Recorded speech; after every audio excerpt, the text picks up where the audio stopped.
జై తెలంగాణ కేసీఆర్ గారి నాయకత్వం కేసీఆర్ గారి నాయకత్వం కేటీఆర్ గారి నాయకత్వం కవితక్క గారి నాయకత్వం జై తెలంగాణ జై తెలంగాణ జై తెలంగాణ కేసీఆర్ గారి నాయకత్వం కేసీఆర్ గారి నాయకత్వం కేటీఆర్ గారి నాయకత్వం కేటీఆర్ గారి నాయకత్వం జై తెలంగాణ కేసీఆర్ గారి నాయకత్వం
ఈరోజు ఉద్యమాల కిల్లా అయినటువంటి కరీంనగర్ గడ్డ మీద BRS party working president Kalvakuntla Taraka Rama Rao గారు మరి ఇచ్చేస్తున్న సందర్భంగా జైత్యాల నియోజకవర్గం జైత్యాల జిల్లా నుండి కూడా మొన్న మాజీ మంత్రివర్యులు కొప్పుల ఈశ్వరన్న గారు, జిల్లా పార్టీ అధ్యక్షులు విద్యాసాగరరావు గారు వారు చేసినటువంటి దిశానిర్దేశం ప్రకారం ఇవాళ జైత్యాల నియోజకవర్గంలో ఉన్నటువంటి బీఆర్ఎస్ పార్టీ సైనికులందరూ కూడా కదం తొక్కి ఇలా కరీంనగర్ బయలుదేరడం జరుగుతూ ఉన్నది.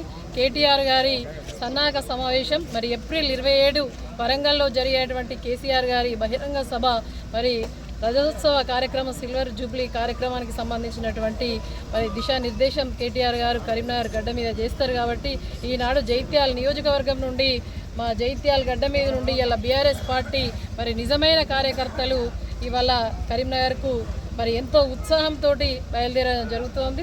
మరి ఎందుకంటే కరీంనగర్కు ఉద్యమాలకు పురిటిగడ్డ కరీంనగర్ గడ్డ. మరి కేసీఆర్ సార్ మరి ముఖ్యమంత్రిగా ప్రమాణ స్వీకారం చేసిన తర్వాత 2014 ఏ ఒక్క కార్యక్రమం మొదలుపెట్టినా కూడా మరి కరీంనగర్ నుంచే మరి ఆరంభం చేసిర్రు. కాబట్టి ఈనాడు మరి 25 సంవత్సరాలు పార్టీ ఆవిర్భవించి ఏప్రిల్ 27 వరకు 25 సంవత్సరాలు 25వ ఏట అడుగుపెడుతున్న సందర్భంగా మరి సిల్వర్ జూబ్లీ వేడుకలు మరి పార్టీలో ఉన్నటువంటి ప్రతి ఒక్క కేసీఆర్ కుటుంబ సభ్యులందరూ కూడా మరి కదిలి ఎంతో ఉత్సాహంగా ఆ యొక్క వేడుకలను జరుపుకోవాలని చెప్పేసి ఆ వేడుకలకు సంబంధించి కేటీఆర్ గారు దిశానిర్దేశం చేస్తారు. కాబట్టి ఇక్కడ ఉన్నటువంటి మా జైత్యాల బిడ్డలందరూ కూడా బీఆర్ఎస్ కుటుంబ సభ్యులందరం కూడా తరలి వెళ్ళడం జరుగుతుంది. విచ్చేసినటువంటి ప్రతి ఒక్క బీఆర్ఎస్ పార్టీ నాయకులకు, కార్యకర్తలకు, మా కుటుంబ సభ్యులకు మరి ఇవాళ ధన్యవాదాలు, హృదయపూర్వక ధన్యవాదాలు తెలియజేసుకుంటూ మరి ఒక్క పిలుపుతోటే ఇవాళ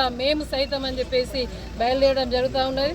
మరి కవితక్క గారు కూడా ఈ కార్యక్రమాన్ని కోఆర్డినేట్ చేసి మరి అందరూ కూడా రామన్ నస్తుండు బయలుదేరాలని చెప్పేసి వారి ఆదేశానుసారం ఇవాళ అందరం కూడా కలిసికట్టుగా బయలుదేరుతూ ఉన్నాం. ఇది చాలా ఇవాళ ఒక్క కార్యక్రమానికి ఒక పిలిపిస్తే ఇంతమంది తరలి వెళ్తూ ఉన్నారు. ఇవాళ ఎలక్షన్ ఏదైనా, ఎన్నిక ఏదైనా కూడా, పార్టీ మీటింగ్ ఏదైనా కూడా మరి జైత్యాల గడ్డ మీద నుంచి వెళ్ళి మేమందరం కూడా కేసీఆర్ తోటే ఉన్నాం, బీఆర్ఎస్ పార్టీ తోటే ఉన్నామని చెప్పడానికి ఇది ఒక నిదర్శనం. మరి విచ్చేసిన ప్రతి ఒక్క బీఆర్ఎస్ పార్టీ కుటుంబ సభ్యులకు నా యొక్క పేరున హృదయపూర్వక ధన్యవాదాలు, కృతజ్ఞతలు తెలియజేసుకుంటున్నా. జై తెలంగాణ, జై తెలంగాణ, కేసీఆర్ గారి నాయకత్వం, కేటీఆర్ గారి నాయకత్వం, కవితక్క గారి నాయకత్వం, జై తెలంగాణ.